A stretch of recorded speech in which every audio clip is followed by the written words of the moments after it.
Assalamualaikum warahmatullahi wabarakatuh. Alhamdulillahirrabbilalamin, para sahabat pecinta wali. Saya akan berziarah ke makamnya Sunan Bonang.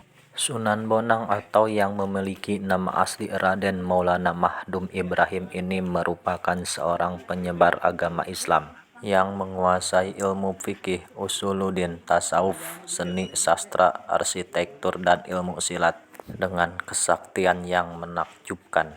Sunan Bonang merupakan salah satu dari 9 wali Songo yang memiliki peran penting dalam penyebaran agama Islam di Jawa.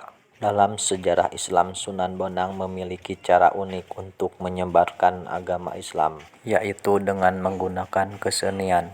Selain itu, Sunan Bonang juga dikenal sebagai sosok yang ramah. Sunan Bonang lahir pada tahun 1465 Masehi di Rembang dari pasangan suami istri yakni Sunan Ampel dan Nyai Ageng Manila. Sunan Bonang merupakan keturunan ke-24 Nabi Muhammad SAW. Beliau memiliki 8 saudara, salah satunya adalah Raden Qasim atau lebih dikenal dengan Sunan Derajat. Sunan Bonang belajar agama Islam dan keilmuan lainnya dari sang ayah langsung, yaitu Sunan Ampel di pesantren Ampel Denta. Sunan Bonang bersama santri-santri Sunan Ampel yang lain seperti Sunan Giri, Raden Patah, dan Raden Kusen. Selain kepada ayahnya, Sunan Bonang juga menuntut ilmu kepada Syekh Maulana Ishaq, yaitu sewaktu bersama-sama Raden Paku atau Sunan Giri ke Malaka dalam perjalanan haji ke Tanah Suci. Sunan Bonang dikenal sebagai ahli ilmu kalam dan ilmu tauhid. Raden Maulana Mahdum Ibrahim banyak belajar di Pasai. Kemudian sekembalinya dari Pasai, Maulana Mahdum Ibrahim mendirikan pesantren di daerah Tuban. Masyarakat mengenal Sunan Bonang sebagai seorang yang sangat pandai mencari sumber air di tempat-tempat yang sulit air. Sunan Bonang mampu mengubah aliran sungai berantas. Pada saat itu, Sunan Bonang membuat daerah di aliran sungai yang masyarakatnya enggan menerima dakwah Islam menjadi kekurangan air, bahkan sebagian yang lain mengalami banjir. Sunan Bonang meninggal pada tahun 1525 Masehi dan dimakamkan di Tuban, daerah pesisir utara Jawa yang menjadi basis perjuangan dakwahnya. Makam Sunan Bonang hingga saat ini masih dikunjungi banyak peziarah dari seluruh Indonesia. Sunan Bonang berdakwah ke berbagai daerah di Jawa Timur dan Jawa Tengah. Perjalanan dakwah Sunan Bonang dimulai dari Kediri, Jawa Timur. Pada saat itu Sunan Bonang mendirikan sebuah musola di Desa Singkal yang berada di tepi Sungai Brantas.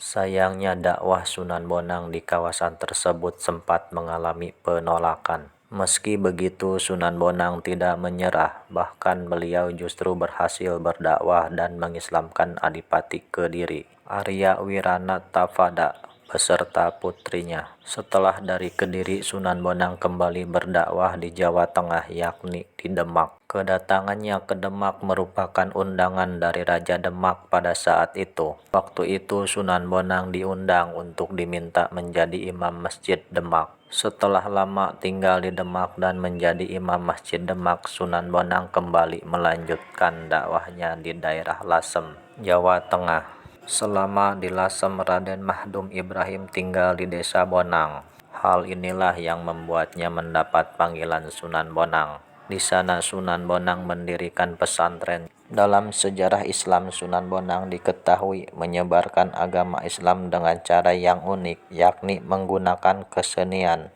Beliau menggunakan alat musik gamelan untuk menarik simpati rakyat. Sunan Bonang sering memainkan gamelan berjenis bonang, yaitu perangkat musik ketuk berbentuk bundar dengan lingkaran menonjol di tengahnya. Jika tonjolan tersebut diketuk atau dipukul dengan kayu, maka akan muncul bunyi merdu. Ketika Sunan Bonang memainkan alat musik ini membuat penduduk setempat penasaran dan tertarik, hingga banyak warga berbondong-bondong ingin mendengarkan alunan tembang dari gamelan yang dimainkan oleh Sunan Bonang. Beliau mengubah sejumlah tembang seperti Kidung Bonang dan sebagainya dengan nama-nama malaikat sebagaimana yang dikenal dalam Islam. Hingga akhirnya banyak orang yang bersedia memeluk agama Islam tanpa paksaan. Sunan Bonang juga terkenal dalam hal ilmu kebatinannya. Beliau mengembangkan ilmu zikir yang berasal dari Rasulullah Shallallahu Alaihi Wasallam. Kemudian dikombinasikan dengan keseimbangan pernapasan yang disebut dengan rahasia alif lam mim. Sunan Bonang juga menciptakan gerakan-gerakan fisik atau jurus yang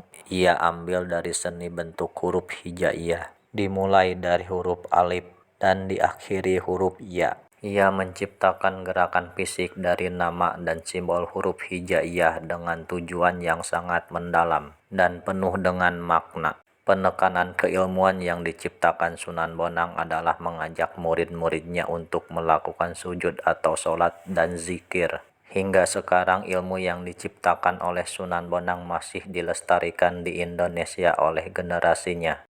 Nah, para sahabat pecinta wali, itulah sedikit sejarah Sunan Bonang. Semoga siapa saja yang berziarah ke sini mendapatkan keberkahan. Amin ya Allah ya Robbal Alamin.